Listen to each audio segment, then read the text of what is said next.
So, hi Ed, welcome to No Idea Whatsoever.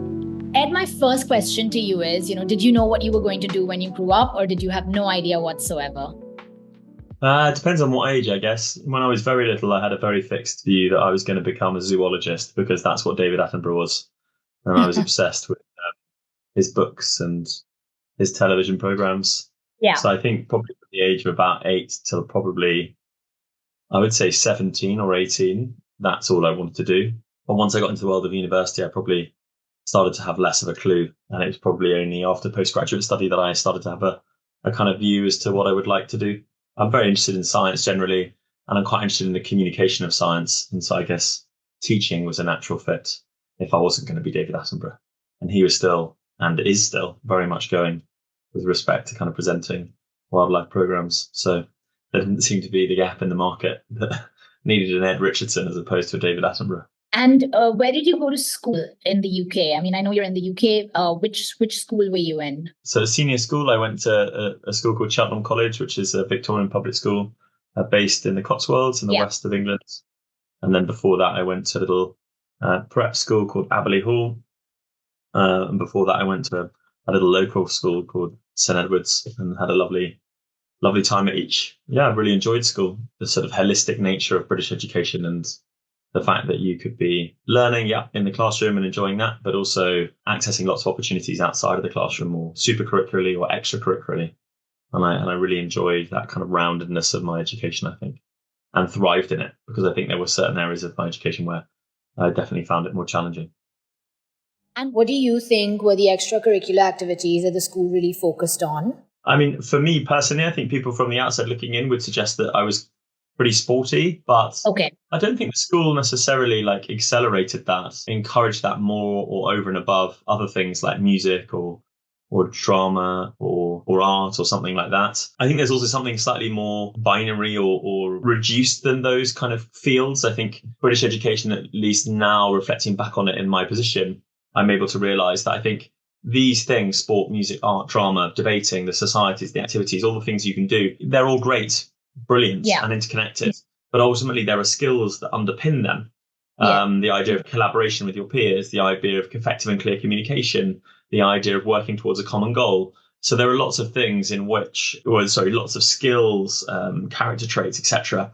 I think that are developed, encouraged through these sorts of activities. And I think my experience of education was such that we were encouraged to be doing as much of those things, the academic elements. And as a consequence, I think that's where this term roundedness comes, because I think, we were encouraged to do all of these things. And I think as a consequence, we perhaps became more efficient communicators, more efficient team players, more efficient, logical and lateral thinkers, possibly. And that's not to say we're all brilliant. There's definitely a range and a spectrum there. But I think because you were in those instances where you were needing to use those skills, those character traits, I think that really sort of heightened the need for them and therefore encouraged the development of them.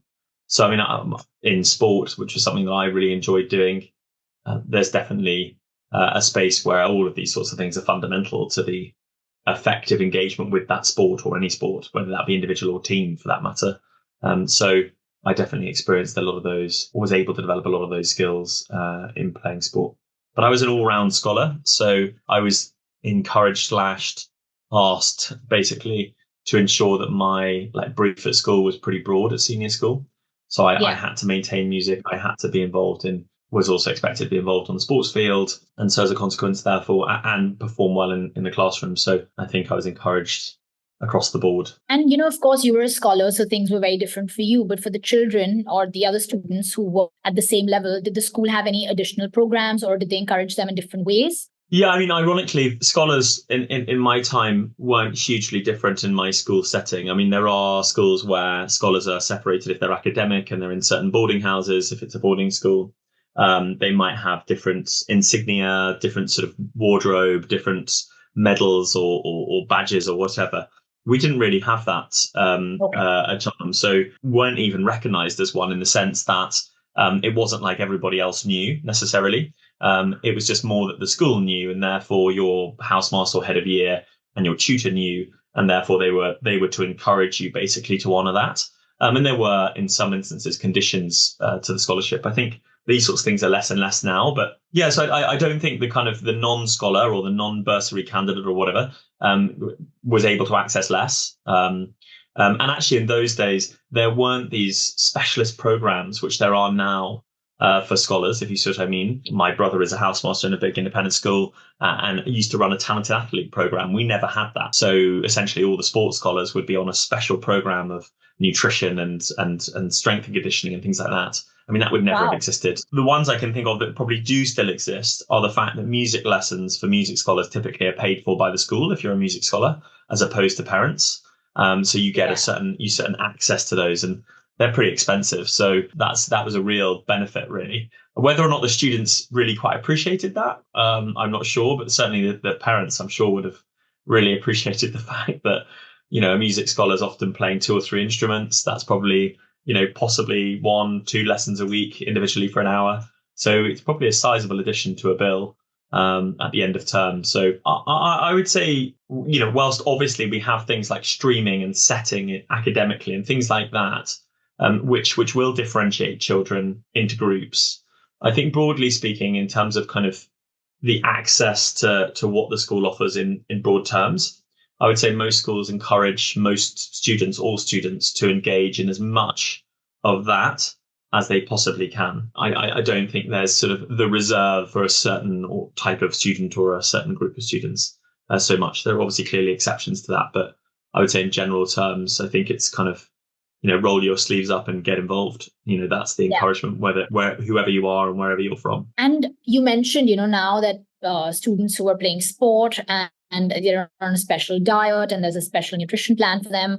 That's obviously one of the things that has considerably changed from the time, you went to school. But aside from this, what else has changed for students going to school these days? Obviously, I think culturally, so it depends on what we're talking about in education system. So I've taught in the state system and taught very, very briefly in the private system, and obviously was educated in both as well. So I don't think this is an answer to both. I think in the independent sector, what's changed vastly, and this is simply observationally from my point of view, but is that the facilities and the access are quite extraordinary now. And when you go around an independent school, what they have on offer to their students, whether that be sporting, musical, dramatic, music, academic, whatever, they've really sort of dialed that up. And a lot of that is through facilities development. So they've definitely improved and developed their facilities, and they're extending sites that they have. I guess some people call that an arms race between schools, saying we've got the latest, greatest music hall, or etc. So I think there's definitely been sort of a physical change in a lot of the schools. I think what's going to be really interesting now is the sort of value proposition change. So how compelling schools are in demonstrating to would-be parents and existing parents, quite frankly, what the value for money proposition is. And I think that's particularly key because obviously, while school fees naturally have inflated, they've gone up year on year on year. I say naturally. I mean, that's a decision for schools to make to do. There is the sort of pending addition of VAT on school fees in the UK, and so I think that's really going to. It's likely that most schools will pass that on. I know that some schools have suggested they won't to parents, but if they do, I do wonder whether that's going to pose more questions to some parents, saying, is it really worth it? And I think that value proposition is going to be really interesting and see how schools demonstrate this to their current and would-be parents. I mean, that said, it's not like I don't think they've been doing that. It's just that that's going to be a very important sort of aspect of customer engagement now. So I think in terms of, facilities, physically, the schools have changed. They've also got sort of much bigger in many ways in terms of what they can offer. The kind of list of activities seemed endless now. Even in subjects, I think the breadth of subject study you can do in a lot of these places. And I would actually put that across the state as well. So it's not like, I think that's a preserve in academic terms of the independent sector. So I think choice is a lot wider. We never had computer science, for example. We didn't really have psychology back then. Now that's one of the most popular A levels that there is. So there was certainly there's more choice. And I wonder whether that's also driven slightly by parental demand, but also wanted to show parents that, we can offer you the world sort of thing, or we can offer your child the world. So I think they are different places. Going back to my old school feels are very different. Also things like accommodation in boarding schools, that's now extraordinary. And now maybe that, I just reflect back and go, God, it was, not so great in my times, but it just did feel a lot less comfortable than it does now. Now, that may just be subjective and a change of perception, but, ensuite bathrooms and things like that, we never had any of that. But also, schools have had to change because policy has changed. Back then, you were able to do certain things because safeguarding didn't preclude you from doing so. Simple things like, as you said, communal showers, communal baths, those sorts of things, they wouldn't be countenanced today, I think, if you were building a new boarding house. So I think there are things that schools have just had to evolve over time, particularly boarding schools, I think, where you've got people living on a site. And of course, there are state boarding schools as well, and presumably they've had to evolve and develop as well to meet, standards effectively, is I guess what I'm saying. School food, choice. There never used to be a choice on our side. It was vegetarians were very rarely and poorly, I think, catered for when I was at school. Just as a point of difference. Now it seems like, there's sort of 5 or 6 main options and you can choose. It's a bit like going to a restaurant. Yeah, I mean, this is obviously, that's a preserve of the independent sector, definitely. Albeit that, I taught in a school which had pretty good food within the state sector. So, yeah, I think schools have changed, definitely. Physically, they've changed. I think their offering has got broader. What I'm interested in is whether you can maintain that offering in a world where I think your customers under slightly more pressure, potentially financially speaking. Are a lot of people inclined towards homeschooling, given the fact that school fees is going up? Also, I think parents are really focusing on blended learning these days. Yeah, so we do quite a lot of homeschooling at Keystone. We work with probably between 40 and 50 students a year. I would still say the lion's share of them are to do with some sort of social, medical, emotional, psychological or geographical issue, which effectively has meant they've got to be out of school for some reason. But there are an increasing number, definitely, that do, opt for homeschooling.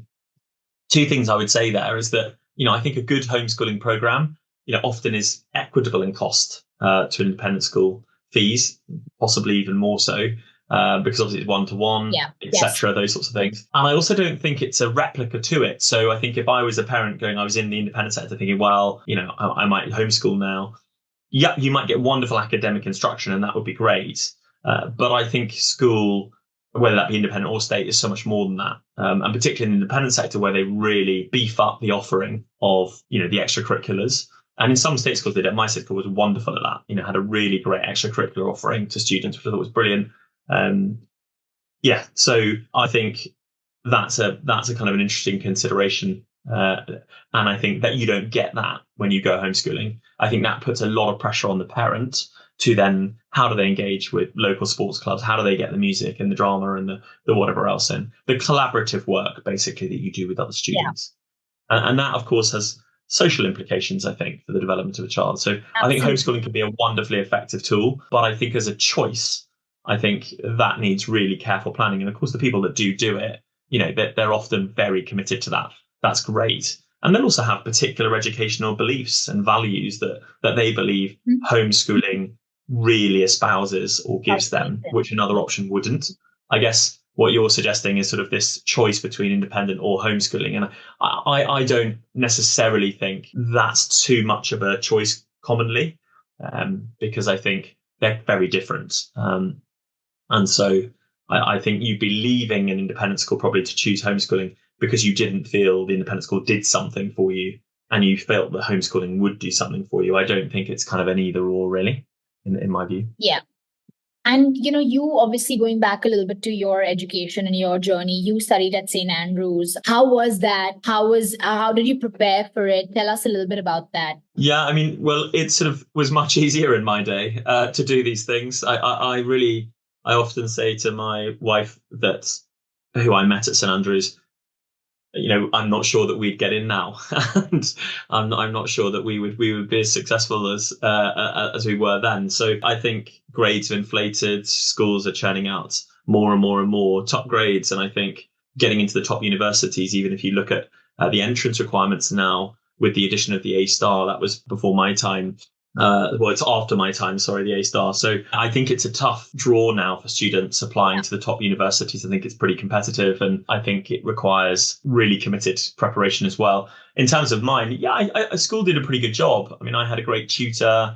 He was constantly dragging me through the process. I don't think I was particularly proactive. It's quite interesting as a teacher when I was doing this with students. I really used my personal circumstances to explain how not to do it, because I think I was very like last minute. I was quite reactive. I didn't really worry about the deadlines so much. I didn't research. I didn't really think about it. I mean, the irony is I turned up to St Andrews the first time I ever visited was when I started on day one. And so, Wow. and I went on the judgment. Yeah, I went on the judgment of my tutor. I said, where do you think I should go? And he said, I think you might enjoy this place. And it was literally the other end of the country. It was in another country to where I live in England, and obviously it's in Scotland. So, but it couldn't be further away if I tried from where I lived to my hometown and things like that. So I turned up, and luckily it was great. And the person that advised me, which I think is a really good point actually to make, and students don't realize enough, is that this person had known me for 4 years. And so really understood and watched me develop through my teenage years and I guess starting to become an adult. I would argue starting because, still at 17, I think we think we're adults, but the reality is there's quite a long way to travel yet. Absolutely. And I think they were very well placed to say, look, I think this is a great option for you. I remember being quite interested at that time. I had offers from everywhere. So I had 5 options when I chose my sort of firm and insurance. And I remember being more swayed by another university or something and said, I'm not sure though. And asking him, and he then came up with the university that I probably would have least thought of on my list. And it was great. He was 100% spot on. It was an amazing experience. In terms of preparation, school did a good job. They gave us sort of workshops on personal statements and things like that. And so we knew what we were doing. But there wasn't the pressure that I think is felt today. Yeah. We didn't have AS A2, so we just had A levels, and you did them at the end of the cycle. So that was quite an interesting thought, which is quite different to now, or sort of different to now in many respects. So I often wonder whether my sixth form experience was more enjoyable than the average now. I had so much fun playing a lot of sports.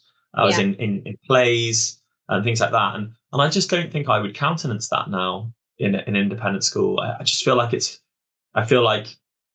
university exit outcomes. There's a lot of pressure that goes with that, and I'd be really intrigued. I mean, I know these schools and state schools do wonderful jobs in supporting students through their journey, but I'm thinking about me, myself, and whether I would be doing that. And I'm sure I'd be ably supported and I would do all the same things I did before, but I feel like there's a greater sense of urgency there than there was when perhaps I was there. And obviously because there's greater competition now. Correct. I think preparation has had to step up. And I think now there are a lot more international students as well. So you're not just competing with students in the UK, but now the growing numbers of students coming from all over the world, I'm sure that adds to the pressure because there's only so many students that the university can accept.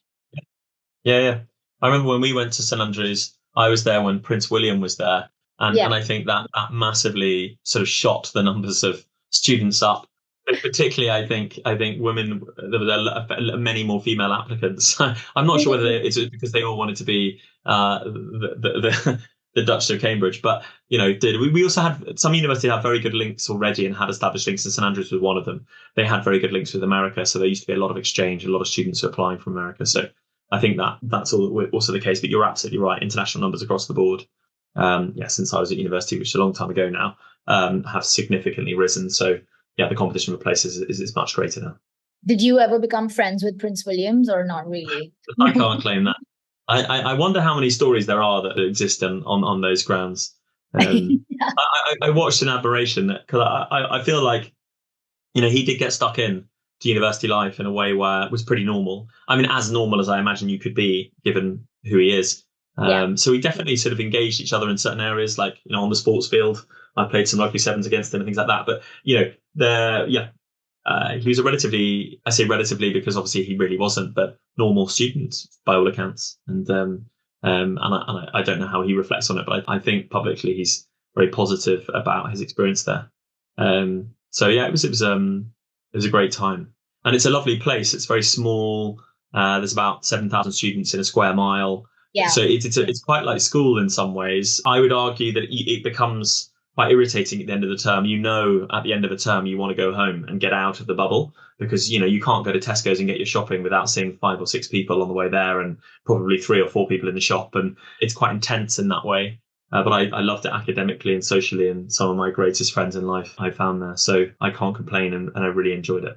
And I think Scotland is beautiful. I mean, it's one of my favorite places in the world. I went to Isle of Skye, I remember, a couple of years ago, and I drove from London.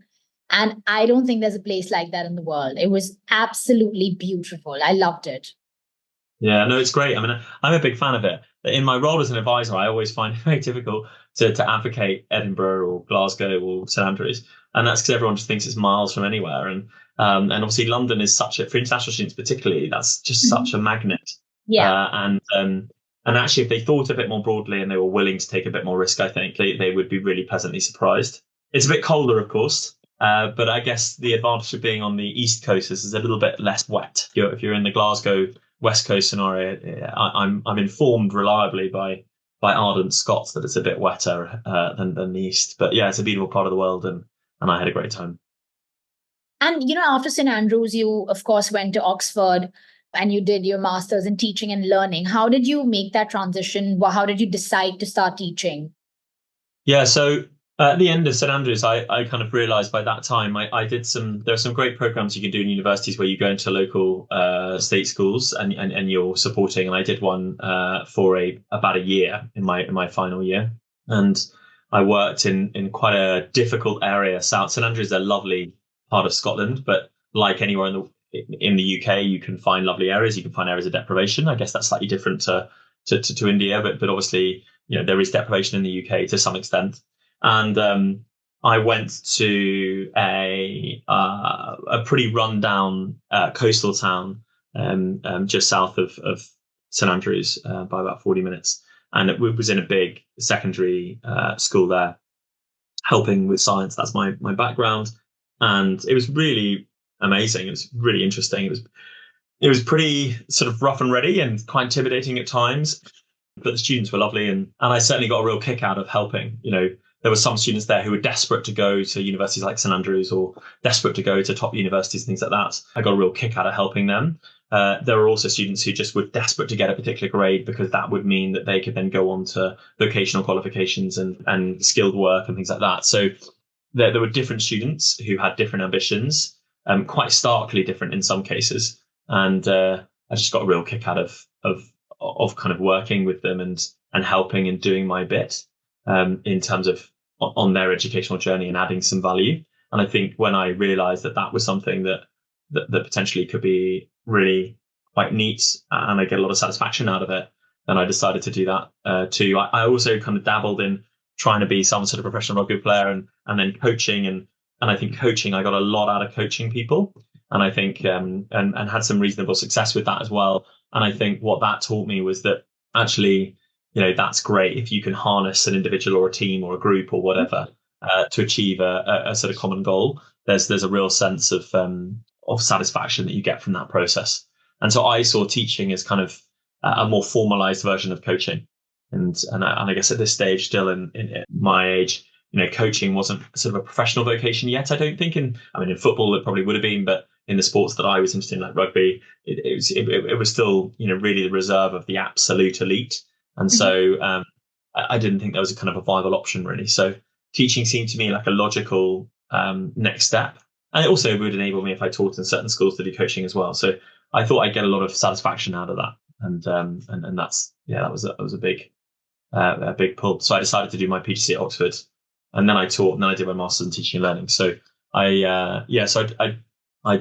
did my master's in teaching and learning whilst on the job rather than kind of taking a sort of a year out to do it. So that was really, really great fun, if not exhausting. Yeah. How is Oxford different from St Andrews? Like, of course, you were older. There was a lot more you had to do, and it wasn't really like your undergraduate degree. But how is it different in terms of the sort of professors and the campus? Yeah, I'm probably. I don't think I'm a complete outlier, but I found Oxford really underwhelming. Really? Yeah. I think it's the first person in the world who has said that. I actually found it quite disappointing. I kind of there's two reasons why. One, I built it up to be, really, really great. Mm-hmm. And there were elements of it that I really, really enjoyed. I guess you've got to get two things straight though. The first is that when I was doing a PGCE, you're obviously then teaching as well at the same time. So you're not in university at the same time all the time. So it's very different to doing kind of a straight master's in kind of research or something. And when I did the Master in Teaching and Learning, I was only dipping in and dipping out because you were effectively doing it on the job. So my experience was quite different, I think, to the average postgraduate in many ways. I guess underwhelming because I wanted more from it. I wanted it to deliver more. I thought that I would get these sort of really nourishing conversations and I'd, be enlightened in some way and really enjoyed it. There was a particular person there who was instrumental in my life, I think. At the time, I don't think she would know that she is, but I just found my interactions with her just great. She was obviously a highly adept teacher in and of her own right, and then turned researcher and worked as a don at Oxford. And she just really, really gentle, but really insightful. And I think I enjoyed my interactions with her, but I almost didn't get that many. And so, yeah, I sort of, it's also kind of eclectic mix as well, people. And I think that was interesting. It was challenging at times because it was very different to my previous university. But yeah, I sort of felt like I wasn't able to extract all the juice from it, if that makes sense. And then I also felt that it didn't work that hard for me either, if that makes sense. There was quite a high level of expectation, but I don't feel like I met that, but I don't feel like it gave me back as much as perhaps I'd wanted it to. So, yeah, and I think this is a really good lesson actually for students is that, we have a lot of students who are very, very focused on getting to Oxford or Cambridge or LSE or somewhere else or Imperial or whatever. And I think they build these places up to be things they're not. And really understanding what the mundane will look like, the day-to-day, the essay expectations and the turnaround times and those sorts of things, and how the teaching and learning will work and how much interaction with certain people you'll get and that sort of stuff. I think that's really good. I think because that gives you a really accurate view of what life might be like. And the problem I think I found was that I perhaps didn't do enough of that. Like I knew I wanted to go there. It worked very well for me. It was much closer to home. This was my next step. I'd already been at university for 4 years, so I needed to think carefully about travel and cost and things like that. So I'm really glad I went, but and I'm very proud of what I've done there. But I think it wasn't as enjoyable as St Andrews. I really enjoyed St Andrews academically speaking. I felt really stretched and challenged, and I enjoyed the wider life of being in St Andrews greatly. And I'm very thankful of going. I'm very thankful to my tutor because without him, I'd never be where I am now. I wouldn't have met my wife. I wouldn't have met all the great friends that I have now. And I just wouldn't have done that. And that was more on someone really taking the time to go, I think this is the right place for you. And I think that's why schools and teachers are so important to students. I think students. Absolutely. I think that's an important point that I think we get lost in the melee of school. And actually, if you just sit down with a subject teacher or a teacher knows you well and say, look, these are my options. What do you think would be best for me? It's very difficult with 17 to make a decision, that has a quite significant impact in your life. And you don't even know what exists, even though you may think you do, there's still so much out there that you have no idea about. And teachers can really change that for you, which is why it's so important, especially in a country like India, where there are so many bright people, super academic, very clever. They really, really, what we really lack is well-trained teachers across the board to be able to guide students in the right direction. I think if they just had that, the choices they would make would be so different because especially now, there are so many students from India who go to the UK, US, etc. to study. And often they make choices based on whichever university is popular. And then once they graduate, they actually feel like, was that even the right choice for me? They actually don't know how to choose the right universities. And it's a very, very difficult job to tell them this is the right place for you and this is not the right place for you. And I'm sure some of them don't even know which ones exist. I think that exists all through at school choice, at university choice. Our consultants and our tutors struggle with that every day. And I think managing expectations is a critical part of work in education, whether you being in a school or in a tutoring organization or being an educational consultant. And I think the reality is that a little bit of information, I think, in the wrong hands or with the wrong intention slightly, it can really confuse and befuddle things.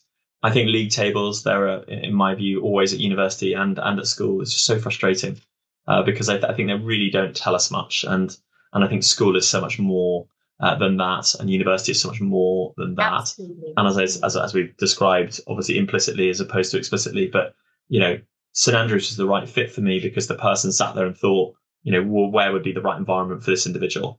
And it's also the benefit of the fact it was a good university in and of its own right. But the reality is they were really thinking about that rather than thinking, what's the university with the greatest kudos on that list, or what's the university that ranks the highest.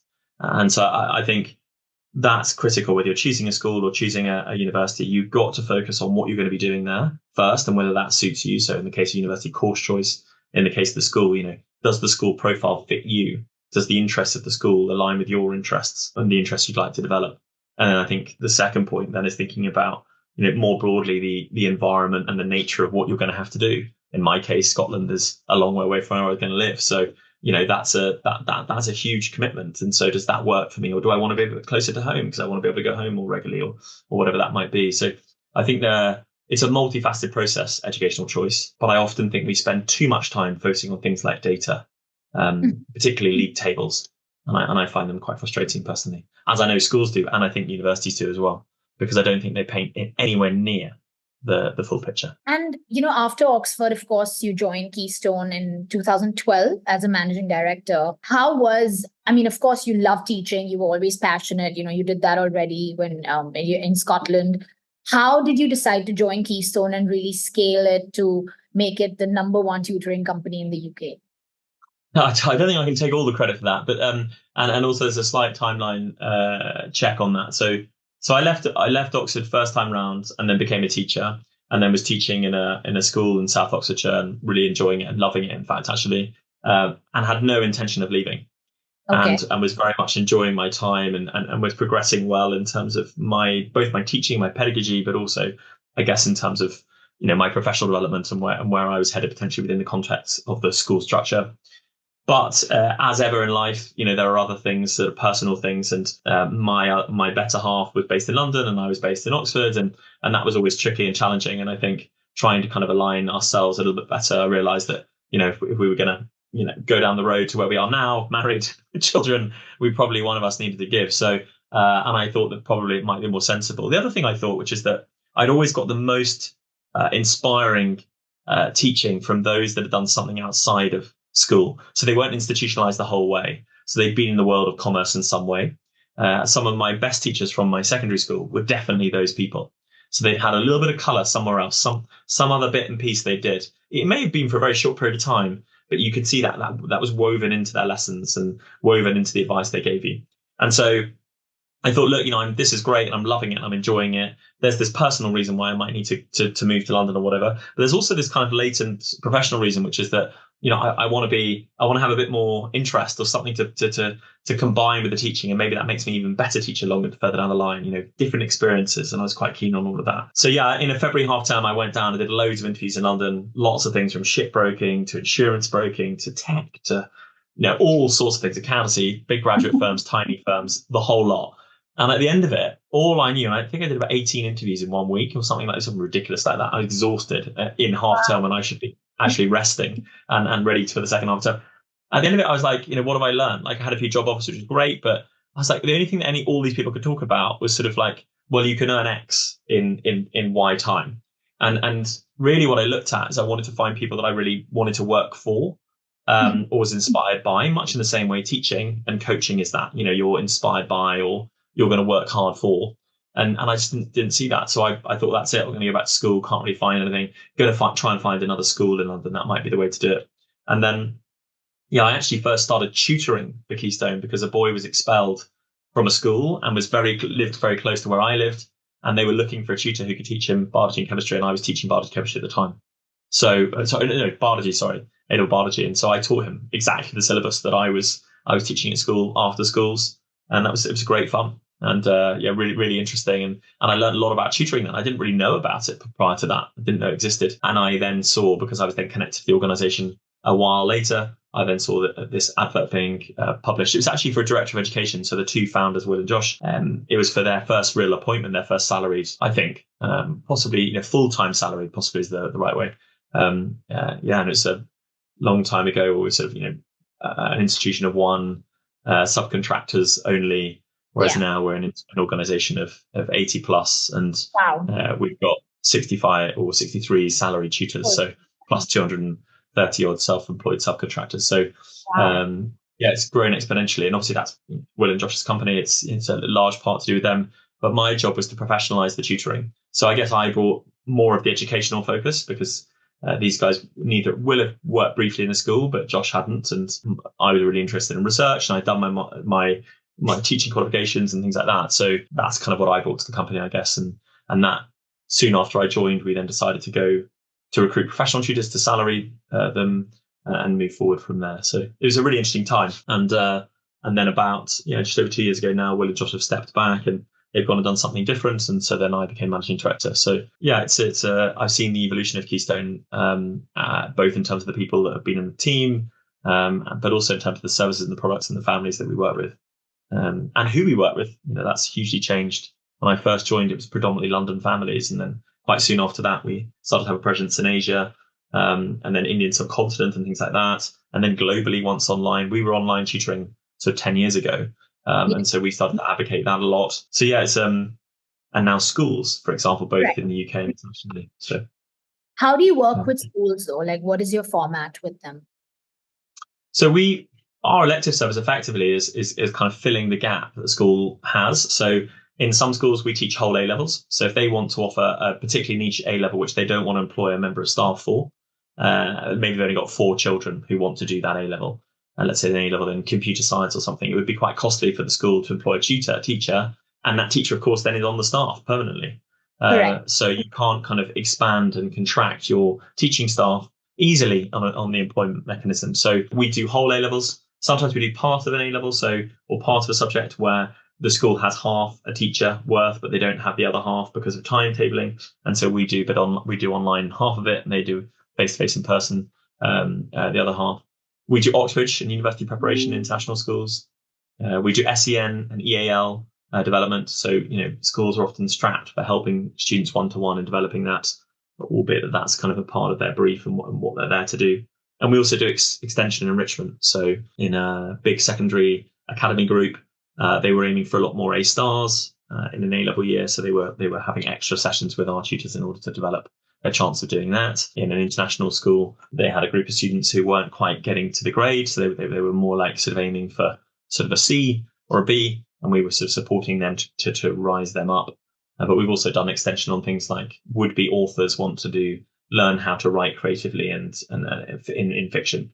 And so we've run programs and design programs on how they can do that. We've had groups of students across schools that want to be lawyers. And so we've done an introduction to law course and things like that. So yeah, essentially trying to pick up the gaps that schools might have in provision and work alongside them to fill those. But I would say the predominance is around university preparation, EAL, SEND, and then crucially delivering A levels, GCSEs, IGCSEs. And we've actually helped with IB now, which I know is a very big and expanding market in India. And do you help them primarily with only UK universities or also universities in the US? Just UK. Yeah. No, the US is I think it's a whole nother kettle of fish. When I've observed it from the outside for 17 years or something, and I can't pretend to know anything, but I obviously have picked up things as I've gone, but it seems pretty complicated. I'm sure with a very good advisor, and we have a view that we refer on to, you can break that down very quickly and very easily and demystify it for students. But no, we don't do that. We don't do Europe as well, which has become increasingly popular actually for UK-based students. So we don't do that either. But we refer families on to advisors that do have experience in doing that. And, you mentioned that, you were helping students who were, say, getting a grade C and you wanted them to go up to, a better grade. How do your tutors ensure that students are getting better? Because that's a huge commitment and it's not necessarily the easiest thing to do. But is there something special that Keystone does that allows students to get better? I think Keystone is informed by one word, and I think it's professional. And I think that's, I'm not to say that any other tutoring company in the world isn't, but I think that's the word around which we build our service, whether that be the person on the phone who's, first engaging a client, whether that be our tutor delivering, the session to the student. And I think, and anywhere in between that. But I think it's just a really systematic approach, I think. So, often our lessons start with an assessment. At the beginning of our mission, start with an assessment to understand where the student strengths, areas of development are. And then effectively, we then have a program which we then work on those areas. And obviously, by doing so, you're likely to then improve their chance of scoring well. We clearly try to work with schools, in this case, the example is, but obviously parents to really understand, what is known about the student and why is it that they're scoring this grade? Yes. What is it that they need to improve? So it's not just our own assessment; we're also bringing in data from outside. But I think the other point and the final point, and it's not to say this always works, and that's not what I'm saying, but often it's the case that, and I know this as a teacher, is that, in a teacher in a class of 20 to 30 kids, and I've got a child that's not doing quite as well, I don't have that time to really sit and focus with them and to reinforce learning or to unpick misconceptions or to, really break down exam skills for that individual. I'll try my best, and I'll definitely try to do that as a whole group exercise, possibly differentiate for the more able, the middle, and the less able, definitely. But it's unlikely I'm going to be able to really get around everybody all of the time. There'll definitely be times I can do that, but I doubt I'll be able to do that all of the time. So I guess what tutoring does in that one-to-one environment can do, or maybe possibly in a small group, is it just gives the opportunity for a little bit more scrutiny, a little bit more focus and advice and guidance to the individual. And I think that goes a long way. That's not to say that just simply by having tutoring, you'll improve your grades, because I think that's often a huge misconception that people think that, tutoring plus student equals better grade. I don't think that does, because, students need to leave the tutoring session much as you should do when you're being taught in the classroom. You leave and then you need to consolidate upon that learning in your own time. You need to build on that. And I think that's often the step that a lot of students fail to do. They go, well, I've got my tutor, so I've done my lesson. I don't need to do anymore. Exactly. Yeah. And everyone talks about personalized learning. What is personalized learning in your opinion, really? Like, how do parents inculcate that or choose the right tutors to ensure that their children are getting exposed to that personalized learning that's really required in today's day and age? I just think it's a commitment to understand the individual. I think that's it. Because I think if I understand you, it doesn't matter what I'm teaching you. It means that I then can think about what I'm teaching you. And because I now know you and understand you and I really get kind of how you work, I can deliver what I'm teaching in a way that I think is going to best suit you. And I think that's the critical point. I think it's taking the time to understand the individual. And obviously, it's a bit of chicken and egg, because you're going to have to start. So you have to start delivering something. But over that time, it's that commitment to understanding. So that then each time you're delivering or redelivering information, you're thinking about the individual first and then thinking about what that means with respect to delivering this information or reinforcing this information. I think is taking that time. And I think that's the key bit. I'm really interested in education research. I do think a lot of it is cyclical. It comes around and fades, and sort of fashions and sort of trends. And I think it's a great term. But in many ways, I would suggest that lots of teachers and tutors out there would say, I'm committed to that, because I really do try to get to understand my children and the students that I work with, and make sure that I tailor the learning as best as I can, to them, to sort of meet their needs. So I think for me, that's what personalized learning is really thinking about the individual that you've got in front of you, as well as the content that you've got to deliver or teach with them or reinforce with them. I think there's often a time factor in that, where we're just thinking we just got to get through the material and I'm just going to deliver it. And this worksheet will do. Yeah. And you're not thinking about actually whether that worksheet will do in the context of the student you've got in front of you. And that's a really hard job, but how do you motivate your tutors to keep personalizing it, or to keep, in trying to sort of keep it alive and interactive in every session? Because I'm sure, the first few, even at Instrucko, where we have so many teachers who are teaching students between the age of 3 and 15, we see that we have to constantly motivate them to do better or to just be engaged in every session, because after a few sessions, they also sort of lack that energy, which they should have in every session, because for that child, it's that 30 minutes, 40-minute session that's going to change everything for them. I don't have a kind of a hard and fast instructional sort of thing. This is what we do to motivate them. I would say we have a very stringent recruitment process. So I think we are pretty tricky to get into. I think in general terms, as tutoring would go, we have the sort of same barriers and a recruitment process often that schools would have.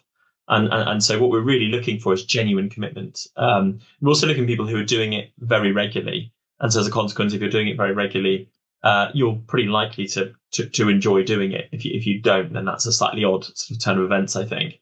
So the recruitment process, I think, really helps to ensure that we get right individuals. And we have qualities that we're screening for that we believe makes very good tutors. And so I think we have a very good and clear vision as to what good tutoring looks like. And we're asking tutors to deliver lessons to us as a part of their admissions process. I think with regards to subcontracted tutors, I think you've just got to be there and listen and talk to them as much as possible so they feel supported. There's a limit to what we can do because we shouldn't really control them too much. I know that sounds quite odd to say that, but the reality is sort of employment law dictates that. We are subcontracting out the work to them. What we do have is quite clear, hopefully, communication channels. We're really clear about what the brief is of the job. We're really clear about what's expected, what needs to be focused on, the timing, the reporting, those sorts of things. So I think that really kind of emboldens and supports tutors. I would hope they would say that. On the professional side, the tutors that we employ, we train them every 6 weeks. So they're looking and reflecting on their practice. They're thinking about what they're doing that's working well and what they want to kind of improve and develop. And we call those actions for development. So they're constantly looking at their practice all the time. And I think by factor of doing that and being reflective on your practice, you're very likely to improve and develop. And obviously that's going to have a significant impact on the outcomes of the students that you work with. So I think that we do make a very conscious effort. We have a designs continual professional development program for the employed tutors. Sadly, as much as we'd love to give it to our self-employed tutors, we're unable to do that because they're self-employed. And, parents often feel like offline tutoring is more effective than online tutoring, but it's not. What are your views on that? Do you think it's pretty much the same, or do you think offline tutoring does have a bigger or better impact on students? I mean, before the pandemic came along, we thought about this a lot. So we were trying to kind of really advocate for it because obviously we wanted to serve these tutors that were fully employed in London, in the UK, with clients who are based internationally. And obviously when you're going into international markets, you're competing against tutoring centres that exist to be physical sites that children get dropped off to. And so other than the convenience factor, which is to say to mum and dad, look, you don't need to drive your child to the tutoring centre, they can do it at home, and which obviously for some people is a real sell. Absolutely. The other point is you've got to, what is the advantage of this and how is it different? Is it better? Is it not? Our view on it is that I guess two things. One is that it's entirely child dependent. So I think, for example, and these are general stereotypes, you're obviously going to be dependent on the child. I would say the lower you go in age, the more challenging online is typically, because necessarily they're not as computer literate, but I do think, bringing them back to the task at hand, behavior management, concentration and levels of focus. I think being really alert and aware to that online is more challenging, but it can be done. So I think that's the first thing. And also in terms of children and types of children, I would say particularly neurodiverse children, that can be difficult, particularly if you've got things like ADHD and concentration as a factor online. Bringing them back to the task at hand, that can often be a bit more of a challenge. But I do think she are really adept actually at observing and picking up on the visual and non-verbal cues possible. That's why it's so critical. I think cameras are on. Students definitely got into a bit of a habit in COVID and turning the cameras off.